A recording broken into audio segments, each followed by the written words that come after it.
మనం చేసినటువంటి మంచిని మనం చెప్పుకోవాలి.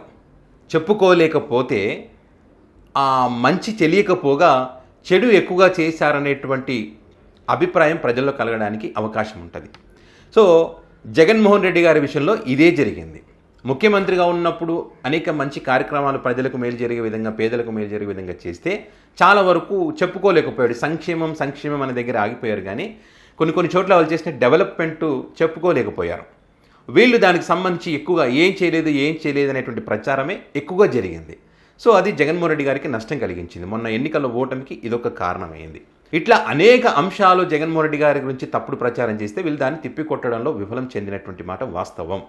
ముఖ్యంగా ఈ సనాతన ధర్మానికి సంబంధించి కూడా జగన్మోహన్ రెడ్డి కనుక అధికారంలోకి మళ్ళీ వస్తే ఈ టీటీడీ ప్రతిష్టను దిగజారుస్తారు, సనాతన ధర్మాన్ని పాడు చేస్తారు అని చెప్పి అప్పుడు పెద్ద ఎత్తున ప్రచారం చేశారు. మేము కనుక వస్తే సనాతన ధర్మాన్ని పరిరక్షిస్తాం, మేము అసలు పుట్టిందే దానికోసం అని చెప్పి గొప్పలు చెప్పుకున్నటువంటి పరిస్థితి. ప్రజలు కూడా నమ్మి ఓట్లు వేశారు. సో మరి వాళ్ళ అధికారంలోకి వచ్చిన తర్వాత ఈ సనాతన ధర్మాన్ని కాపాడారా? సమాధానం లేదు. మీకు తెలుసు టీటీడీకి సంబంధించి ఏ రకంగా అప్రతిష్ట పాలు చేస్తూ ఉన్నారో మీ అందరికీ తెలుసు.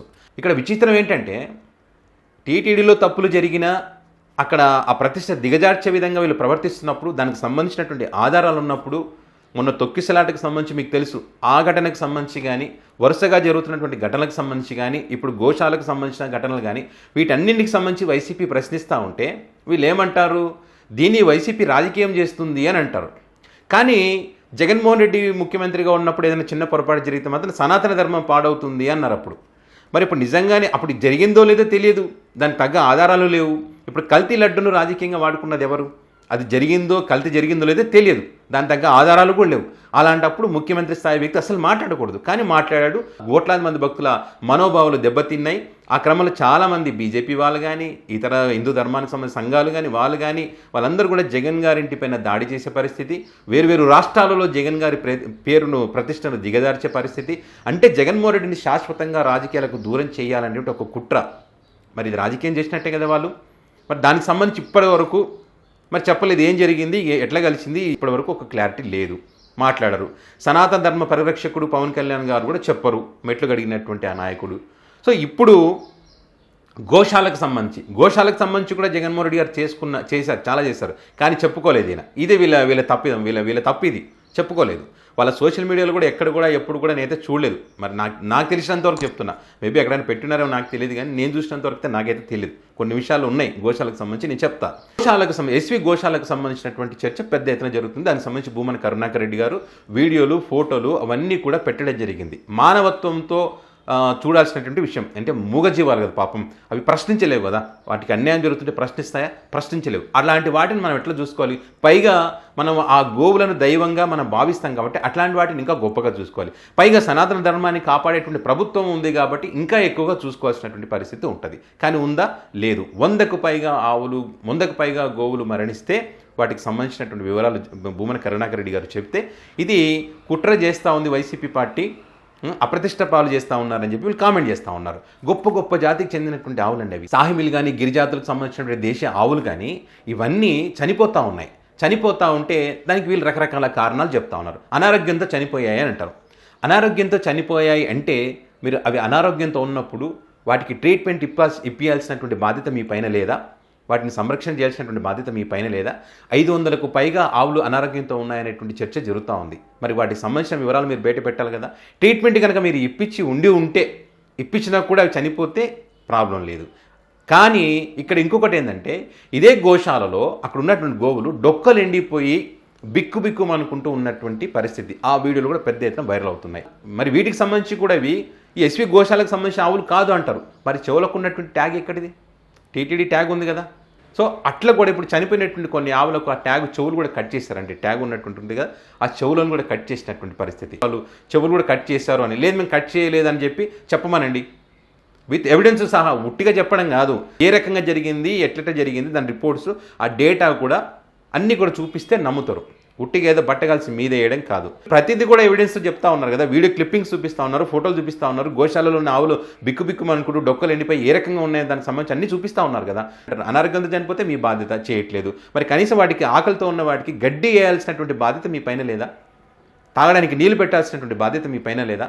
సో మరి మెడికల్ ట్రీట్మెంట్ చేయించింటే కనుక దానికి సంబంధించిన రిపోర్ట్స్ ఏమంటే పెట్టండి. మరి ఆ గ్రాసం రోజు ఎంత గ్రాసం వేస్తున్నారో దానికి సంబంధించిన రిపోర్ట్స్ పెట్టండి. రోజు ఎన్ని లీటర్ల నీళ్ళు ఆవులకు పోస్తున్నారో దానికి సంబంధించిన రిపోర్ట్స్ పెట్టండి. ఎవరెవరు పర్యవేక్షణ చేస్తూ ఉన్నారో దానికి సంబంధించిన రిపోర్ట్స్ పెట్టండి. మరి అధికారి ఎవరో ఆ అధికారి చేసినటువంటి పనులు ఏవో దానికి సంబంధించిన రిపోర్ట్స్ పెట్టండి. మరి ఇవన్నీ మీరు చెప్తే ప్రజలకు తెలుస్తాయి కదా, ఇంత చేసినా కూడా ఈ రకంగా ఉందని చెప్పి. మరి అంత సంరక్షణ చేస్తే మీరు గోవులన్నీ మరి బయటికి ఎట్లా వెళ్ళిపోతాయండి? మరి రైల్వే ట్రాక్ దగ్గర ఎట్లా చనిపోతాయండి? కడుపుతో ఉన్నటువంటి గోవులు ఎట్లా చనిపోయినాయి? సో బాధ అనిపించట్లేదా? మానవత్వం లేదా? మన మనుషులం కాదా? మన దైవంగా భావిస్తాం కదా, సనాతన ధర్మం గురించి గొప్పగా చెప్తాం కదా. బాధ్యత లేకుండా జరుగుతుంటాయి, సహజం, మరణిస్తుంటాయి, పట్టించుకోకూడదని ఎట్లా మాట్లాడతారు? ఇప్పుడు అన్య మతస్థులైనటువంటి కేఏ పాల్ గారు సుప్రీంకోర్టులో ఒక రెడ్ పిటిషన్ వేయడం జరిగింది. ఏంటి, గోవులన్నీ సంరక్షణ చేసి వాటి ద్వారా వచ్చేటువంటి పాలతో మరి కల్తీ లడ్డు అంటున్నారు కదా, మరి ఆ లడ్డుకి పాలను వాడొచ్చు కదా అని చెప్పి ఒక పిటిషన్ కూడా వేయడం జరిగింది. సో అది కొట్టేశారనుకోండి, పక్కన పెట్టేశారు, అది పక్క పెట్టండి. సో ఆ టైంలోనే కనీసం ఈయన ఆలోచన చేయాలి కదా వీళ్ళు. సరే ఇది కూడా ఒక మంచి ఆలోచన కదా అని చెప్పి. సో ఇట్లా జగన్మోహన్ రెడ్డి గారు ముఖ్యమంత్రిగా ఉన్నప్పుడు రాజస్థాన్, పంజాబ్, గుజరాత్ నుంచి మంచి ఒక 550 పైగా ఆవులను తీసుకొచ్చి వాటి సంరక్షణ చేసి 1700 లీటర్ల పాలు టీటీడీకి తరలించి ఆ పాలను అక్కడ వాడుకోవడం జరిగింది. అంటే కల్తీ లేని పవిత్రమైనటువంటి పాలను వాడుకోవడం జరిగింది. మరి గోల విషయంలో జగన్మోహన్ రెడ్డి గారు తీసుకున్నటువంటి నిర్ణయం అది. మళ్ళీ మీరేమంటారు ఇప్పుడు, మా దాంట్లో తక్కువ, జగన్ హయాంలోనే ఎక్కువ జరిగాయంటే రిపోర్ట్స్ పెట్టండి. జగన్ ఎన్ని ఆవులను సంరక్షించాడు, ఎంత గ్రాసం వేశాడు, ఎంత మెడికల్గా ఏమైనా టెస్టులు చేయించారా, వారి నీటిని ఎన్ని లీటర్ల నీళ్ళు వాళ్ళకి పెట్టారు, ఎన్ని లీటర్ల పాలు టీటీడీలో వాడుకున్నారు, మరి మేమేం చేస్తా ఉన్నాం, దానికి సంబంధించి ఇద్దరికి మధ్యలో ఉన్నటువంటి ఆ రిపోర్ట్స్ అంతా పెట్టండి. ప్రజలకు తెలుస్తుంది, భక్తులకు తెలుస్తుంది. ఇప్పుడు పూర్తి బాధ్యత మీదే. ఆకలితో చచ్చినా, అనారోగ్యంతో చచ్చినా, నీళ్ళు లేక చచ్చినా, ఇంకా వేరే కారణాలతో చనిపోయినా కూడా ఆ పూర్తి బాధ్యత మీదే. అంటే మీరు సనాతన ధర్మ పరిరక్షకులు కాబట్టి మిమ్మల్ని ఎక్కువగా ప్రశ్నిస్తారు. ఇప్పుడు ప్రజలు అదే ప్రశ్నిస్తూ ఉన్నారు. గోవులనే పరిరక్షణ చేయలేటువంటి వాళ్ళు, గోవులనే కాపాడాలనేటువంటి వారు ఆ గోవిందుడిని ఏం కాపాడతారు? ఆ టీటీడీ ప్రతిష్టను ఎదార్చే విధంగా వీళ్ళ నిర్ణయాలు ఉన్నాయి, వీళ్ళ మాటలు ఉన్నాయని చెప్పి ఒక్కొక్కరు ఒక మాట. దానికి తోడు ఈ పత్రికలు, అసలు బాధ్యతాయుతమైనటువంటి పదవుల్లో ఉన్నటువంటి సీఎం గారు కానీ, డిప్యూటీ సీఎం గారు కానీ, మరి టీటీడీ వాళ్ళు మాట్లాడాల్సినటువంటి మాటలన్నీ వాళ్ళకన్నా ఎక్కువ వకాలతో పుచ్చుకొని కొన్ని మీడియాలు, కొన్ని పత్రికలు వార్తలు రాస్తాయి. ఏం జరగలేదనేటువంటి ఒక భ్రమని ప్రజలకు కలిగించేటువంటి ప్రయత్నం కళ్ళ ముందర కనిపిస్తూ ఉంటే కూడా లేదు ఇది అబద్ధం అనే ప్రచారం మీరు ఎక్కువ చేస్తూ ఉన్నారు. ఇదే రకంగా రాజకీయం చేస్తూ పోతే మాత్రం ఖచ్చితంగా శిక్ష అనుభవించక తప్పదు.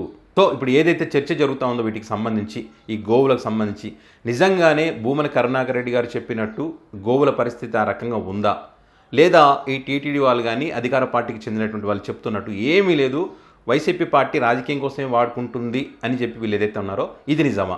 మీకు ఉన్నటువంటి సమాచారాన్ని, అది నిజమా ఇది నిజమా అనే దానికి సంబంధించి మీకు ఉన్నటువంటి సమాచారాన్ని కామెంట్ రూపంలో పెట్టగలరు.